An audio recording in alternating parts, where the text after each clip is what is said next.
ઇતિહાસ દરેકને બહુ શુષ્ક અને ડ્રાય લાગે એ પ્રકારનો વિષય પણ દરેક વ્યક્તિને ઇતિહાસમાં અમર થઈ જવું હોય છે. દરેક વ્યક્તિ એવું ઈચ્છે છે કે ઇતિહાસમાં એની ગાથાઓ લખાય, એના વિશે વાતો થાય અને આવનારી પેઢીઓ એનું શરીર રહે કે ના રહે એના નામને યાદ કર્યા કરે અને ઇતિહાસમાં અંકિત થવા માટે, અમર થવા માટે દરરોજ પાર્લામેન્ટમાં ભારતીય જનતા પાર્ટીની સરકાર જ્યારે કશુંક નવું લઈને આવે છે ત્યારે એવી અપેક્ષા સાથે વાત કરે છે કે અમે ઇતિહાસમાં યાદ રહેવાના છીએ, સ્વર્ણ અક્ષરોથી અમારું નામ લખાવાનું છે. ઇતિહાસ સાક્ષી છે. યુદ્ધ જે જીતે છે, જેની જીત થાય છે, ઇતિહાસમાં એનું જ નામ સ્વર્ણ અક્ષરે લખાય છે. બાકી બધી ગાથાઓ વાર્તાઓ બનીને રહી જતી હોય છે. કોઈ જાજો ફરક પડતો નથી. નમસ્કાર, આપની સાથે હું દેવાંશી.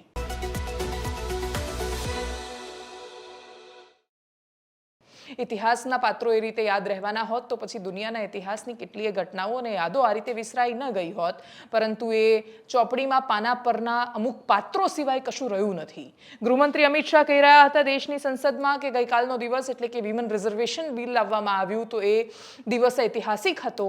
એ દિવસ એટલો મહત્વનો હતો કે ઇતિહાસમાં એને સ્વર્ણ અક્ષરે લખવામાં આવશે. પરંતુ આ પ્રકારનો ઇતિહાસ તો 2010માં પણ લખાયો. રાજ્યસભામાં બિલ પસાર થયું, પછી સરકાર પર દબાણ આવ્યું અને સરકારે રદ કર્યું. વર્તમાન સરકારની વિશેષતા કરતાં પણ સૌથી મોટો પાવર એમની પાસે એ છે કે લોકશાહીમાં લોકોએ ભરપૂર પ્રેમ આપ્યો છે એમને. અને એટલા જ માટે કોઈ બિલ લાવવા માટે એમણે આજુબાજુના પક્ષોને પૂછવું નથી પડતું, એમની પરવાનગી નથી લેવી પડતી. અને એટલા જ માટે વિમન રિઝર્વેશન બિલે લાવી શક્યા. કોઈનું દબાણ નહોતું. સપા બસપા સમર્થન લઈ લેશે અને ટીએમસી વાળા નીકળી જશે તો અમારું શું, એ પ્રકારની ચિંતા એમને નહોતી. અને એટલા જ માટે જે યુપીએની સરકાર ન કરી શકી, જે વર્ષોથી અનેક સરકારો ન કરી શકી, ઈચ્છવા છતાં પણ એ ભારતીય જનતા પાર્ટીની સરકારે કરીને બતાવ્યું. પણ એ કરીને બતાવવા પાછળ એમની મનસા અને આશય તો બાકીની સરકારો જેટલા જ સરસ હતા. ફરક માત્ર એમની સાથે રહેલા આંકડાઓનો છે. એમની પાસે બહુમતી છે. બહુમતીના જોર પર એ જેટલા બાકીના ખોટા નિર્ણયો થોપી શકે છે એ રીતે સારા નિર્ણય પણ સરળતાથી લઈ શકે છે. વાત શું આવીને ઊભી રહી કે શું એ વિમન રિઝર્વેશન બિલ લાગુ થઈ જવાનું છે? તો એ બધું જો અને તો ને બહુ જ ભવિષ્ય પર જતું રહે છે. અને આપણને આવતીકાલનું ખબર ન હોય, અનિશ્ચિત એટલો બધો સમય હોય, એ બધાની વચ્ચે એવું માનીને ચાલવું કે હવે વસ્તી ગણતરી સરકાર કરાવશે, એ વસ્તી ગણતરી કર્યા પછી ડિલિમિટેશન થશે અને એ ડિલિમિટેશન થયા પછી આવનારી લોકસભાની ચૂંટણીમાં કદાચ આ દેશમાં મહિલાઓને અધિકાર મળશે કે એમને 33% સીટો રિઝર્વ મળશે અને જ્યાં ઊભા રહેવાવાળા બધા જ ઉમેદવાર સ્ત્રી હશે. એટલે કે ભારતીય જનતા પાર્ટી, કોંગ્રેસ, આમ આદમી પાર્ટી, ટીએમસી, સપા બસપા કોઈ પણ પક્ષમાંથી જે પણ ઉમેદવાર ઊભા કરવામાં આવે છે એ બધાનું 33% બેઠકો પર સ્ત્રી હોવું ફરજિયાત હશે. 182, 181ની આજુબાજુ લોકસભાની સીટો થવાની છે. આટલી બધી બેઠક પર એક સાથે દેશની મહિલાઓ કમ્પલસરી દેશના બંધારણે આપેલા અધિકાર પછી, દેશની પાર્લામેન્ટે આપેલા અધિકાર પછી લડવાની શરૂઆત કરશે.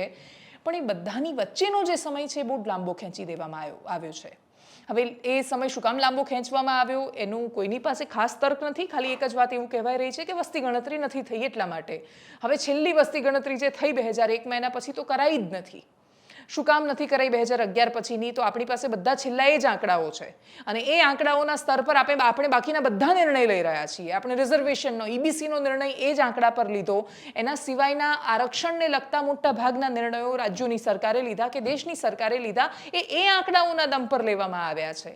તો પછી મહિલા રિઝર્વેશન લાગુ કરાવવા માટે તમારે નવા ફ્રેશ આંકડાની શું જરૂર છે?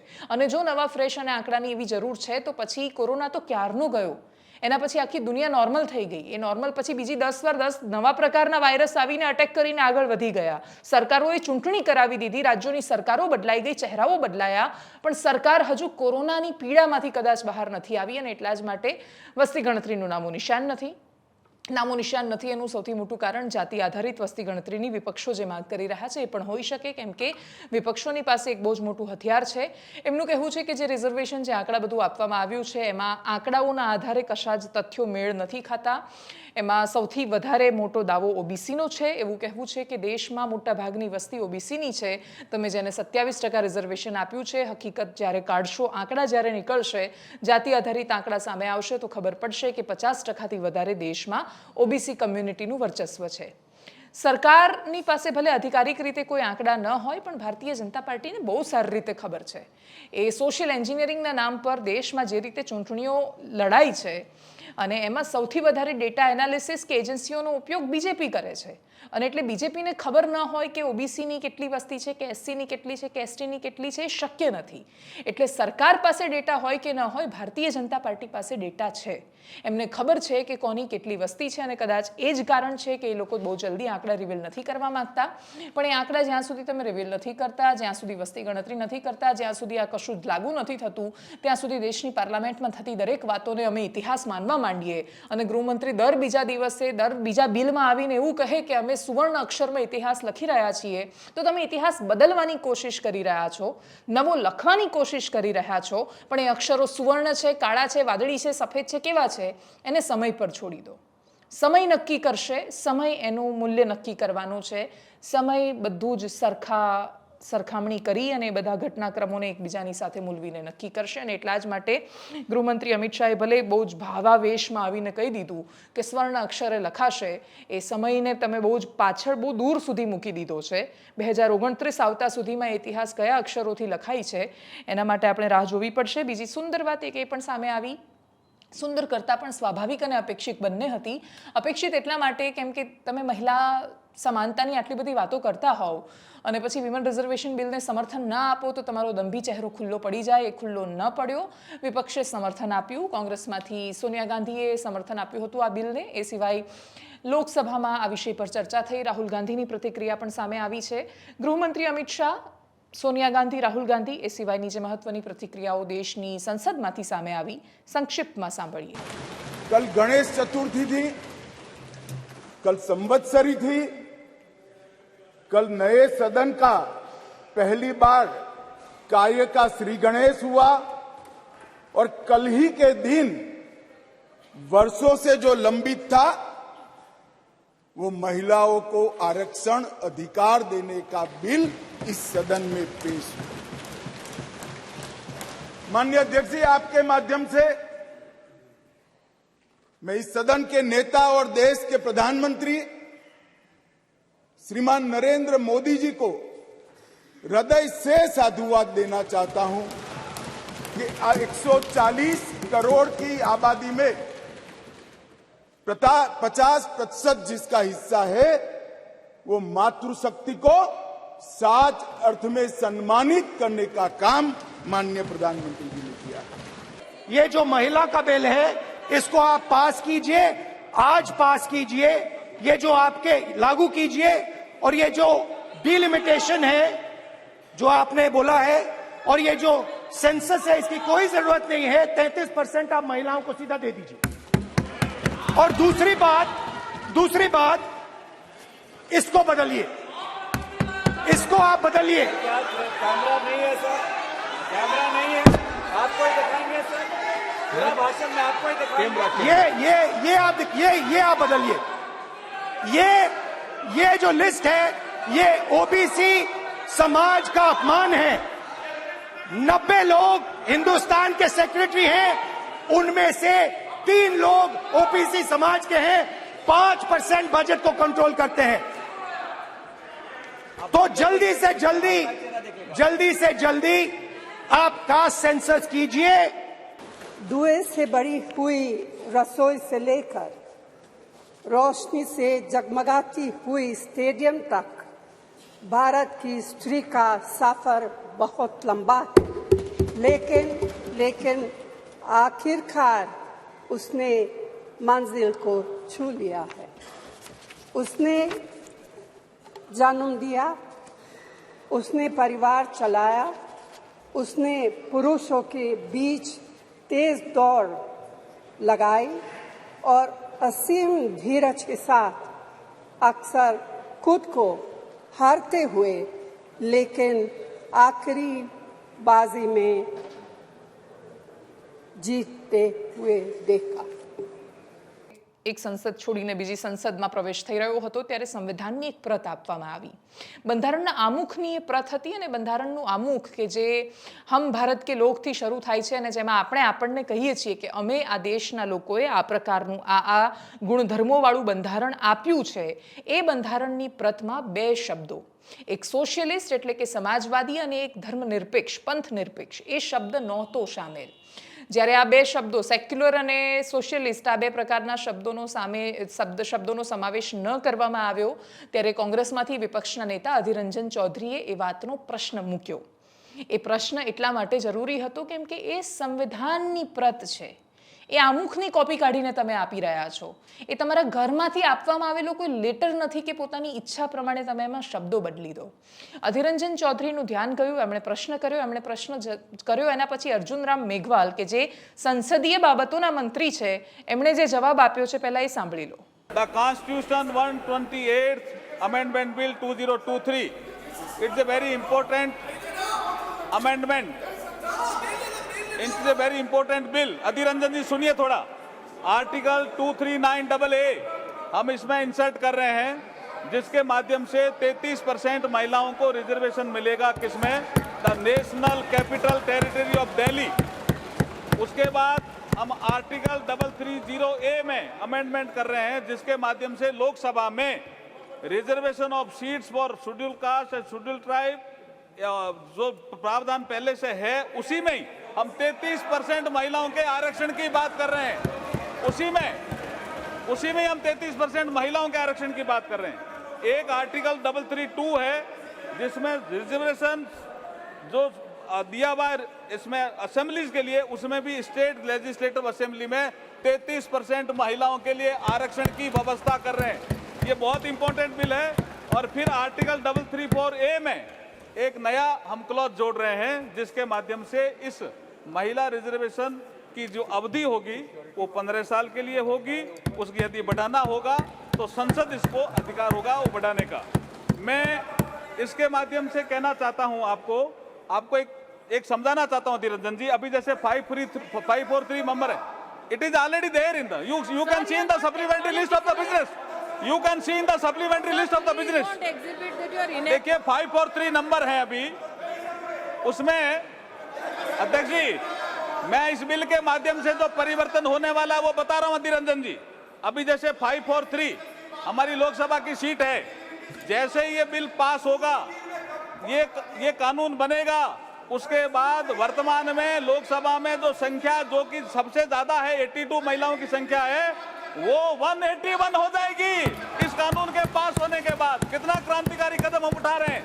आप इसके समर्थन में नहीं हो क्या? आप बैठिए, एक बार बताता हूं मैं आपको. और इतिहास भी सुनिए कल्याण बजट जी. ये सबसे पहले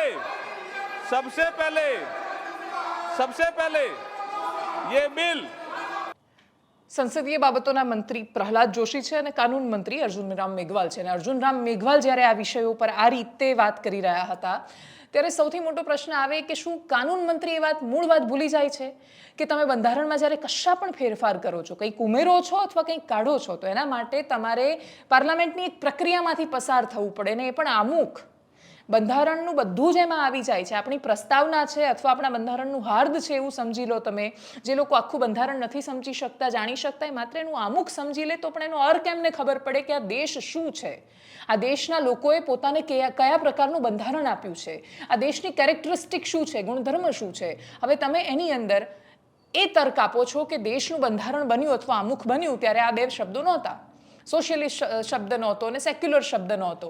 તો વાત સાચી છે, નહોતો. પણ એના પછી આ જ દેશની સરકારોએ તો એમાં ઉમેર્યો, આ જ દેશની કોર્ટે એ શબ્દોને સ્વીકાર્યા. તો એના પછી તમે એવું ઈચ્છો છો કે બાબા સાહેબ વાળું જે મૂળ બંધારણ છે એ મૂળ બંધારણ પાછું આવી જાય અને એ શબ્દો હટાવી દો તો હટાવી દો. તમારી પાસે બહુમતી છે, આખી પ્રક્રિયા કરો અને કહી દો કે આ દેશ સેક્યુલર નથી, આ દેશ સોશિયલિસ્ટ નથી, સમાજવાદમાં નથી માનતો આ દેશ. તમે કરી શકો છો, તમારી પાસે સત્તા છે.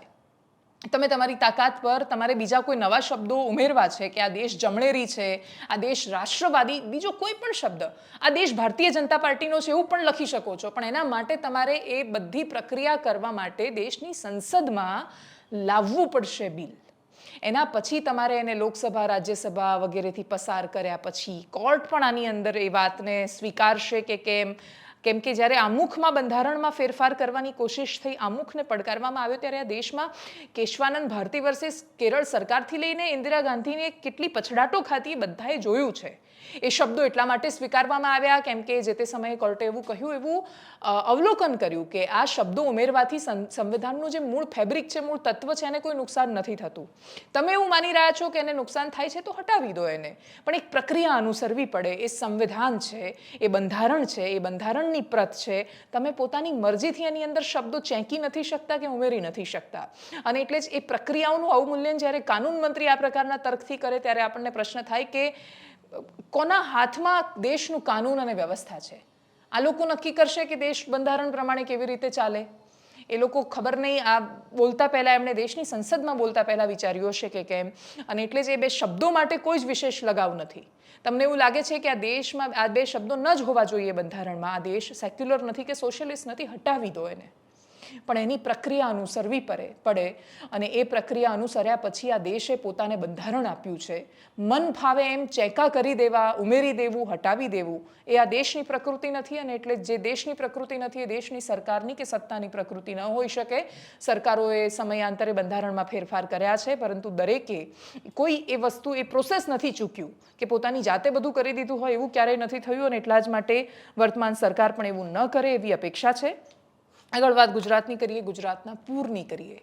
આખું ભરૂચ જિલ્લો, આખું શહેર પૂરના પ્રકોપમાં આવ્યું. નર્મદાના પાણી હેઠળ દબાઈ ગયું અને એના પછી એક રાજનેતાઓ વિઝિટ માટે જઈ રહ્યા છે. મુલાકાત માટે જતા વિપક્ષના દરેક નેતાઓનું કહેવું છે કે સરકારના કારણે આ થયું છે. સરકારનું કહેવું છે કે આ બધું જ કુદરતી છે. આ સંપૂર્ણ કુદરતી નથી, એ તો હકીકત છે. આંકડાઓ જોયા પછી, અમુક તર્ક લગાવ્યા પછી અને અભ્યાસ કર્યા પછી એટલું સ્પષ્ટ છે કે આ ટાળી શકાયું હોત, આ રોકી શકાયું હોત, આપણે આ શહેરને બચાવી શકતા. પણ કમનસીબે કોઈની પાસે કદાચ એટલો સમય નહીં હોય, બધા જ બહુ બિઝી હશે કે એમણે ન વિચાર્યું કે મધ્યપ્રદેશમાં આટલા સમયથી વરસાદ પડી રહ્યો છે. ઇન્દિરા સાગરમાંથી નીકળેલું પાણી ધીરે ધીરે જ્યારે અહીંયા પહોંચે તો પણ મિનિમમ 18 થી 20 કલાક લે છે મધ્યપ્રદેશનું એ પાણી અહીંયા આવતા, સરદાર સરોવર સુધી આવતા. પણ છતાંય કોઈ પ્રક્રિયા અનુસરાઈ નહીં. ઉપરથી ઇન્દિરા સાગરમાં પણ ડેમમાંથી પાણી છોડવાનો અચાનક નિર્ણય ન કરવામાં આવ્યો હોય, ત્યાં પણ વરસાદ પડી રહ્યો છે, ત્યાં પણ ડેમની કેપેસિટી ઓલરેડી 80% જેવા ડેમ ભરેલા છે. આ બધી જ માહિતી બધાને હોય છે. એવું નથી હોતું કે મધ્યપ્રદેશવાળા કરે અને ગુજરાતને ખબર ન હોય. આપણી વારંવાર આ વિષય પર વાત થઈ છે કે નદી જળ આ કુદરતી સંપત્તિ છે. આ કોઈ રાજ્યોનો અધિકાર કે એમની માલિકી નથી કે મન ફાવે એમ એની સાથે વર્તન કરી શકે. અને એટલે કોઈ પણ રાજ્ય, કોઈ પણ ઓથોરિટી જ્યારે કોઈ પણ પ્રકારના નિર્ણય લે છે તો આપણી પાસે તો આખું ટ્રિબ્યુનલ છે. આપણો જ્યારે એવોર્ડ બન્યો, 4 રાજ્યોની વચ્ચે ભાગ વહેંચવામાં આવ્યા નર્મદાના પાણીના, ત્યારે ઘણું બધું લખવામાં આવ્યું. એમાં સૌથી મહત્વનું લખવામાં આવ્યું કે સરદાર સરોવર ડેમનું એક કામ ફ્લડ મેનેજમેન્ટનું પણ છે. પૂર ન આવે એની તકેદારી રાખવાનું પણ છે. અને એટલા જ માટે પૂર શું કામ આવ્યું તો સરદાર સરોવર ડેમમાંથી એક સાથે ખાસું બધું પાણી છોડી દેવામાં આવ્યું. 18 લાખ ક્યુસેક જેટલું અમુક કલાકોમાં છોડવામાં આવ્યું અને એટલા જ માટે નદીનું જળસ્તર ખૂબ વધી ગયું. તમે સમજો કે નદીની સાઇઝ, એની કેપેસિટી બધું જ સરખું રહેવાનું છે અને એક સાથે હજારો લાખો લીટર પાણી એક સાથે છોડાઈ રહ્યું છે, ત્યારે બહુ જ સ્વાભાવિક રીતે અડધું શહેર ડૂબી જશે. અને એ જ થયું. ત્યાં એ રોકી શકાયું હોત જો ધીરે ધીરે પરંતુ સતત પાણી છોડવામાં આવ્યું હોત. પરંતુ આપણે એવું ન થયું. એક લેવલ સુધી પહોંચવા દીધું, ડેમ ભરાય એની રાહ જોઈ ઓલમોસ્ટ, અને પછી એને છોડવામાં આવ્યું. અને આવું થયું, એના કારણે પૂર આવ્યું, એવું વારંવાર વિપક્ષના નેતાઓ બહુ વિસ્તારથી સમજાવીને કહી ચૂક્યા છે. સરકારે સામે જે તર્ક આપ્યા છે કે 18 તારીખથી શરૂ કરાતું હતું કે 17મીથી છોડવાની શરૂઆત થઈ હતી, 16મીથી થઈ હતી. હકીકત એ છે કે મિનિમમ 13 કે 14 તારીખથી પાણી છોડાવવાની શરૂઆત થવી જોઈતી હતી, કેમ કે મધ્યપ્રદેશમાં ત્યારથી શરૂઆત થઈ ગઈ હતી. ત્યાં ખૂબ વધારે વરસાદ હતો. આપણી પાસે ત્યાંથી અહીંયા પાણી પહોંચે ત્યાં સુધીમાં એક કલાકે આપણને અપડેટ આપે કે કઈ જગ્યાએ પાણીનું લેવલ કેટલું છે. એટલી વ્યવસ્થા છે જ, બધું જ છે આપણી પાસે, પણ કોઈનું ધ્યાન ન રહ્યું. કોઈને એ સમજાયું જ નહીં કે પાણી અચાનક આવશે તો છોડવું પડશે, ને અચાનક આટલું બધું પાણી છોડીશું તો કેટલા બધા વિસ્તારો ડૂબમાં જશે. આપણી પાસે ત્યાં સુધીની વ્યવસ્થા છે કે કયા ગામમાં કેટલી હદ સુધી પ્રભાવ થઈ શકે ત્યાં સુધીની માહિતી આપણને મશીને, ટેકનોલોજી આપેલી છે. પણ એનાલિસિસ કરવા કોણ બેસે, ખોલીને જુએ કોણ કે શું પરિસ્થિતિ છે, એ ન થયું. અને એનું દુર્ભાગ્ય છે કે આજે આપણે આ પૂરની પરિસ્થિતિનો સામનો કરી રહ્યા છીએ. સામાન્ય લોકો પણ પ્રશ્ન પૂછે, બહુ સ્વાભાવિક છે. રાજ્ય સરકારમાંથી પણ કેટલાય નેતાઓ જમીન પર ઉતર્યા છે. કુંવરજી હળપતિ રાજ્ય સરકારના મંત્રી પણ જ્યારે પહોંચ્યા ત્યારે લોકોએ ભયાનક ઘેરી લીધા અને પછી એમને પ્રશ્ન કર્યા. પ્રશ્ન કરતી વખતે જનતા સભાનતા ગુમાવી રહી હતી. એમના શબ્દો એ ભાન ભૂલી રહ્યા હતા. પણ જેનું ઘર, દુકાન, જેને પોતાને એક ઘરને 50-50 લાખનું નુકસાન થયું હોય, આખી જિંદગીની મૂડી જતી રહી હોય, એની પાસેથી તમે શબ્દોની આમન્યાની મોટી મોટી વાતો કરો તો બધા સંત નથી હોતા. કેમ કે જો બધા જ 50 લાખ પોતાના જીવનનું બધું જ ગુમાવ્યા પછી, અમુક લોકોએ સ્વજન ગુમાવ્યા, અમુક લોકોએ ઢોરઢાંખર ગુમાવ્યા, એના પછી પણ એકદમ સભ્યતાથી, શાલીનતાથી, શાંતિથી વાત કરી શકતા હોત તો એ લોકોને આપણે સામાન્ય માણસ કે નાગરિકો ન કહેતા, આપણે એમને મહાન લોકો કહેતા. એવા લોકો કે જેની આપણે શ્રીમદ ભગવદ્ ગીતામાં જેમને સ્થિત પ્રજ્ઞ અવસ્થામાં રહેતા માણસો કહીએ છીએ, જે સુખ અને દુઃખમાં સમાન અવસ્થામાં રહે છે. માણસ એવું બનવાની કોશિશ કરવી જોઈએ, પણ એ નથી, એ તો હકીકત છે ને. અને એટલા જ માટે મંત્રી જ્યારે ગયા તો બરાબરના ધોઈ કાઢ્યા લોકોએ. અને શું કામ ન ધોવે, શું કામ ન પૂછે? એમનું જીવનનું બધું જ ગુમાવ્યું હોય અને એના પછી તમારી પાસે સાંત્વનાઓ સિવાય કશું જ ન હોય. સરકાર એવું કહે છે કે નહીં, આ તો બધું જ કુદરતી છે. કેવી રીતે કુદરતી છે? આટલું પાણી મેનેજ થઈ શકે એટલા માટે તો સરદાર સરોવર ડેમ અને એની વ્યવસ્થા છે આપણી પાસે. એની બહુ જ વિશાળ વિસ્તૃત વ્યવસ્થાઓ છે. એના વિશે પણ અમે ડૉક્ટર જયનારાયણ વ્યાસ જે તે સમયે નર્મદા વિભાગના, સિંચાઈ વિભાગના મંત્રી પણ રહી ચૂક્યા છે, એમની સાથે પણ વિસ્તારથી વાત કરી છે. એપિસોડ પણ તમે જોઈ શકો છો. પણ અત્યારે સૌથી પહેલાં લોકોએ મંત્રીને જે રીતે પ્રશ્નો કર્યા એ અને એના પછી ડૉક્ટર જયનારાયણ વ્યાસે પોતાનું જે આકલન કહ્યું એ બંને સાંભળીએ.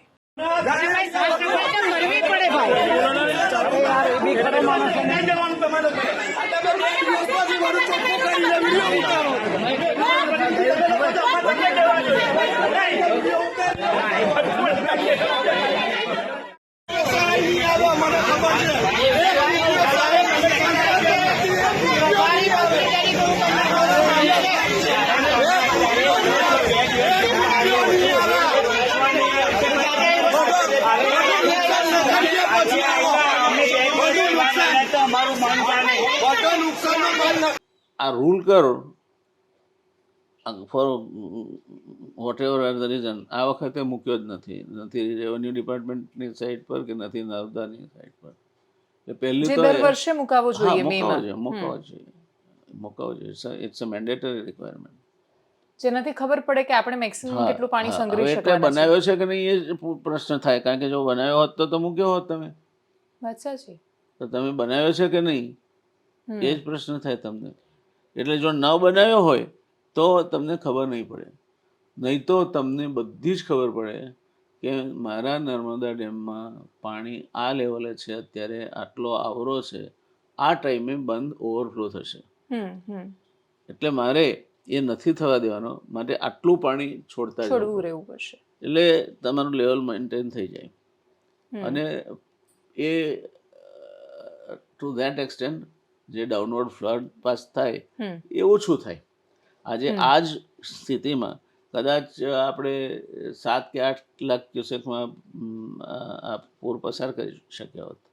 અચ્છા, એટલી વધારે સમય સુધી ને. એટલે તો મારો એટલે જ આ પ્રશ્ન છે કે આ પરિસ્થિતિ અનયુઝ્યુઅલ તો છે કે ઉપર અનયુઝ્યુઅલ હું નહીં કહું, કારણ કે તમે ગેજ નાખેલા છે. વરસાદ છે એ તો કુદરતી છે, પણ તમે એને નાથવા માટે છેક જે નર્મદા કંટ્રોલ ઓથોરિટીની ઓફિસ છે ત્યાંથી આપણા કેવડિયા સુધી ગેજ નાખેલા છે. એટલે શું હોય એ માપે નદીમાં પાણી કેટલું ફ્લો થાય છે, કેટલું એનું સ્તર કેટલું વધે છે, એ ઇન્ફોર્મેશન તમને મળે ને. એ પ્લોટ થાય દર કલાકે પ્લોટ થાય. હા, અને દરરોજ મુકાય. જે આપણી વેબસાઇટ પર 6 તારીખથી નથી મુકાઈ. અચ્છા, એટલે એવું નથી કે તમે કઈ બ્લાઇન્ડ રમો છો. આ બધી જ વસ્તુઓ મોજૂદ છે. એટલે તમે પછી એટલી તસદી ના લો અને એમ કહો કે વરસાદ તો અનિયમિતતા હોય એટલે આવે અને માનવના હાથમાં નથી. પણ માનવના હાથમાં ગેજ નાખેલા છે. તમે ત્યાંથી પાણી નીકળે ને માહેશ્વરથી કે બારગીથી, તો તમારા ડેમમાં કેટલો ફ્લો આવશે તમને ખબર પડી જાય. અને રિયલ ટાઈમ ડેટા હોય છે, તરત અપડેટ થતો હોય છે. અહીંયા આ બાજુ એ રીતે તાપીમાં ગીદાડે કરીને મહારાષ્ટ્રમાં ફ્લડ કંટ્રોલ સ્ટેશન છે, ત્યાંથી આવે છે પાણી. તો મતલબ તમે એવું કહેવા માંગો છો કે આ ટાળી શકાયું હોત? ટાળી શકાય એવું હોત એવું નહીં, એ ટાળવું જ જોઈતું હતું. It's a criminal neglect. Okay, તમે એમ કહો કે વાહન એટલે આ ભૂલ પણ નથી, ગુનો છે. ગુનો જ, ગુનાહિત બેદરકારી છે. હમ. તમે ત્યાં જે માણસો ચાર્જમાં છે કરે છે શું? અને અહીં પાછું કંટ્રોલ સ્ટેશન છે ગાંધીનગરમાં. યસ. અને છેલ્લે વાત રાજ્યની શિક્ષણ વ્યવસ્થાની કરીએ. તમારે ડોક્ટર બનવું છે તો બાપાના કરોડ રૂપિયા તૈયાર રાખજો, કેમ કે એના સિવાય તો મેળ પડે એમ નથી. સરકારી કોલેજ કેટલી, આપણે એક પછી એક બધી જગ્યાએ યુનિવર્સિટીઝ ખોલતા જઈએ છીએ, કોલેજ ખોલતા જઈએ છીએ, બધાને બધું ભણાવવા દેવું છે, બધાને ડૉક્ટર બનાવી દેવા છે, પણ ફીસ તમે સાંભળી છે? કોંગ્રેસે આજે પત્રકાર પરિષદ કરીને અમુક બહુ જ ગંભીર પ્રશ્નો ઉઠાવ્યા છે. કોંગ્રેસના નેતા પાર્થિવરાજ કઠવાડિયા જ્યારે પત્રકાર પરિષદમાં આંકડા બોલી રહ્યા હતા ત્યારે અમે પણ વિચારતા હતા કે શું ખરેખર પીજીમાં આટલી બધી 45 લાખ રૂપિયા પીજીની ફીસ લે છે? મગજ કામ ન કરે પણ હકીકત છે. અને એટલે જ અમે શરૂઆતમાં કહ્યું કે ડૉક્ટર બનવું છે અને એમાંય માસ્ટર્સ થવું છે તો બાપાને કહેજો 1 કરોડ રૂપિયા બાજુ પર મૂકી દે.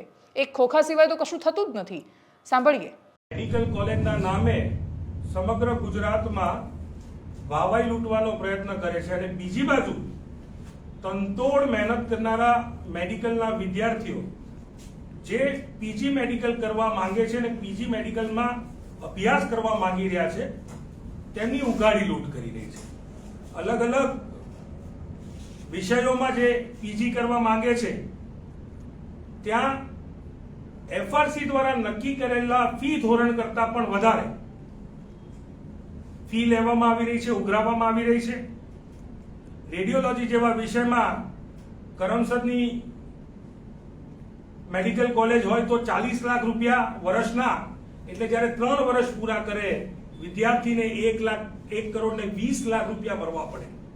બીજી બાજુ ઝાયડસ જે સરકારના પોતાના ઇન્ફ્રાસ્ટ્રક્ચરમાં ઊભી થયેલી હોસ્પિટલમાં ચાલતી કોલેજ દાહોદની સરકારી કોલેજ જે સરકાર દ્વારા ઝાયડસ કંપનીને આપી દેવામાં આવી, એ 27 લાખ જેવો કોર્સ રેડિયોલોજીમાં, 22 લાખ રૂપિયા જેવી માતબર રકમ ફીની જનરલ મેડિસિન જેવા કોર્સમાં ઉઘરાવે.